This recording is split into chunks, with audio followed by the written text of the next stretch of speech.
इस वक्त की बड़ी खबर, मध्य प्रदेश रुझानों में बीजेपी को बहुमत। इस वक्त की बड़ी खबर, मध्य प्रदेश में बीजेपी ने 116 का जादुई आंकड़ा हासिल किया। बीजेपी 116, कांग्रेस 87। 9:13 समय हो रहा है और शुरुआती रुझानों में पहली बार मध्य प्रदेश में किसी पार्टी ने बहुमत का आंकड़ा हासिल किया है तो वो बीजेपी है। 116 का आंकड़ा बीजेपी ने मध्य प्रदेश में शुरुआती रुझानों में हासिल कर लिया है। तो अभी स्कोर क्या चल रहा है? बीजेपी मध्य प्रदेश में, राजस्थान में, दोनों राज्यों में जादुई आंकड़ा हासिल करती हुई नजर आ रही है। तेलंगाना में कांग्रेस पिछड़ती हुई, जिसने कुछ देर पहले जादुई आंकड़ा हासिल कर लिया था, अब एक बार फिर बीआरएस। आकाशवाणी। तेलंगाना की गोशामहल सीट से बीजेपी के टी राजा सिंह आगे चल रहे हैं। टी राजा सिंह, गोशामहल सीट 2018 में बीजेपी को सिर्फ एक सीट ही मिली थी, वो यही तेलंगाना की गोशामहल सीट थी। टी राजा सिंह ने जीत दर्ज की थी और एक बार फिर बीजेपी ने टी राजा सिंह को गोशामहल सीट से चुनाव मैदान में उतारा है और टी राजा सिंह अपनी सीट पर पकड़ मजबूत किए हुए शुरुआती रुझानों में नजर आ रहे हैं। महत्वपूर्ण तेलंगाना हो जाता है कि कांग्रेस जो पूरी आश्वस्त नजर आ रही थी, आंकड़ा फिर बदला।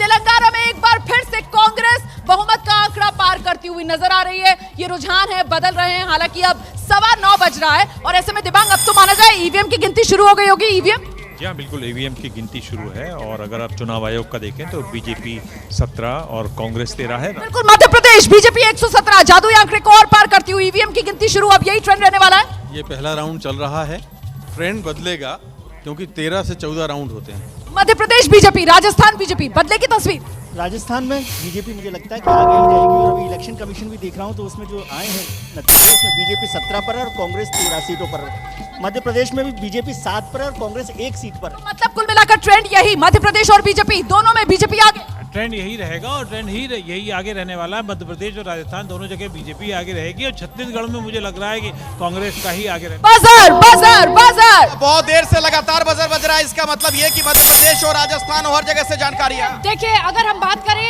मंडला की, जहां से फग्गन सिंह कुलस्ते आते हैं, वहां पर एक कांग्रेस एक बीजेपी चल रही है। लेकिन इस वक्त की बड़ी खबर यह है, बालाघाट जहां 6 सीटें हैं, 5 कांग्रेस, 5 पे कांग्रेस आगे चल रही है। जी बताइए। बिल्कुल, देखिए हरदा से अपडेट है, 2 सीटें, एक पर बीजेपी आगे, एक पर कांग्रेस आगे। और एक और अपडेट देख लीजिए जबलपुर का, 3 पर कांग्रेस आगे चल रही है और 5 सीटों पर बीजेपी आगे। जबलपुर में बीजेपी लीड लेती हुई नजर आ रही है। जयपुर से आंकड़ा सामने आया जहां से बीजेपी के कई वीवीआईपी लोग मैदान में हैं, लेकिन वहां पर कांग्रेस लीड लेती हुई नजर आ रही है। 9 सीटों पर आगे और 5 बीजेपी इस वक्त आगे चल रही है। 5 पर बीजेपी आगे चल रही है। जी बताइए।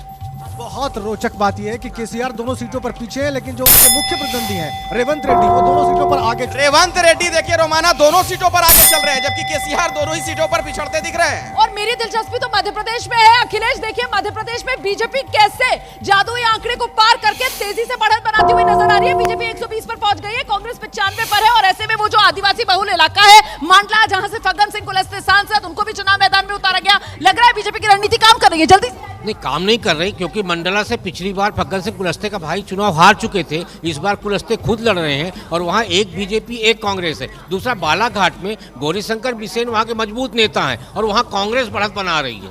तो ये बड़ा मतलब किसी भी तरफ जा सकता है मामला, लेकिन अभी तो शुरुआती बढ़त बीजेपी।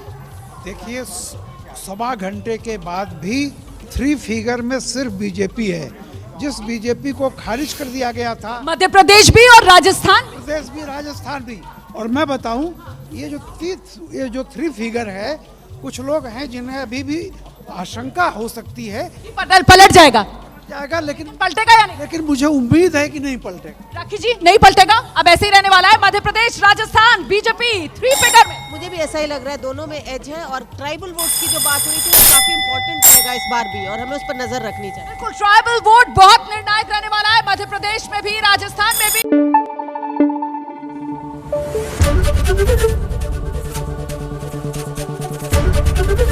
एबीपी न्यूज आपको रखे आगे।